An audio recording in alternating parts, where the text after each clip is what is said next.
fact, I will say this. I did not write this, but somebody did. Susan, if it's you, this should be holding down a place in every textbook in the world in the future. And I'm going to read to you what I think is one of the most eloquently stated statements about what we have just been through and what we must all recognize is now the truth. And for those of you who've been watching the High Wire, this one's for you. Let this sink in.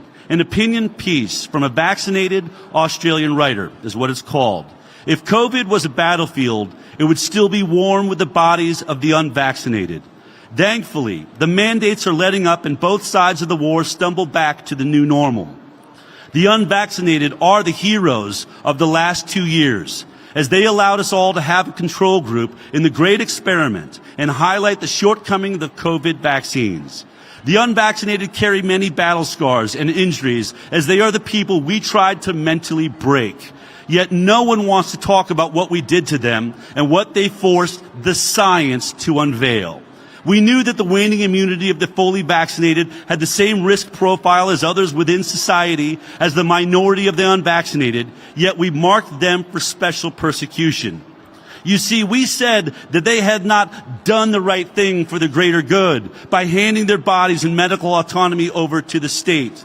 Many of the so-called health experts and political leaders in Australia admitted the goal was to make life almost unlivable for the unvaccinated, which was multiplied many times by the collective mob, with the fight taken into workplaces, friendships, and family gatherings. Today, the hard truth is none of it was justified as we took a quick slide from righteousness to absolute cruelty. We might lay the blame on our leaders and health experts for the push, but each individual within society must be held accountable for stepping into the well-laid-out trap.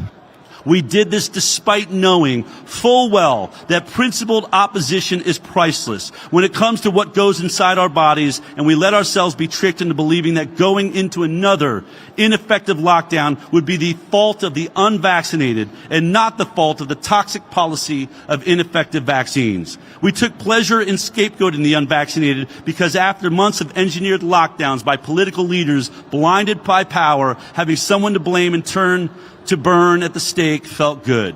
We believed we had logic, love, and truth on our side, so it was easy to wish death upon the unvaccinated.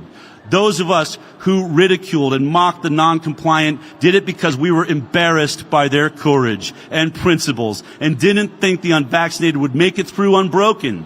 And we turned the holdouts into punching bags. Lambie, Carr, Chant, Andrews, McGowan, Gunner, and the other cast of hundreds in prominent roles. And we here in America, we could add Fauci and the rest of them, and Biden in prominent roles need to be held to account for vilifying the unvaccinated in public and fueling angry social media mobs. The mobs, the masked Nazis, and the vaccine disciples have been embarrassed by betting against the unvaccinated because mandates only had the power we gave them. It was not compliance that ended domination by big pharma companies, Bill Gates and his many organizations, and the World Economic Forum. It was thanks to the people we tried to embarrass, ridicule, mock, and tear down. We should all try and find some inner gratitude for the unvaccinated as we took the bait by hating them, because their perseverance and courage bought us the time to see we were wrong. So if mandates ever return for COVID or any other disease or virus, hopefully more of us will be awake and see the rising authoritarianism that has no concern for our well-being and is more about power and control. The war of the unvaccinated was lost, on the unvaccinated was lost, and we should all be very thankful for that.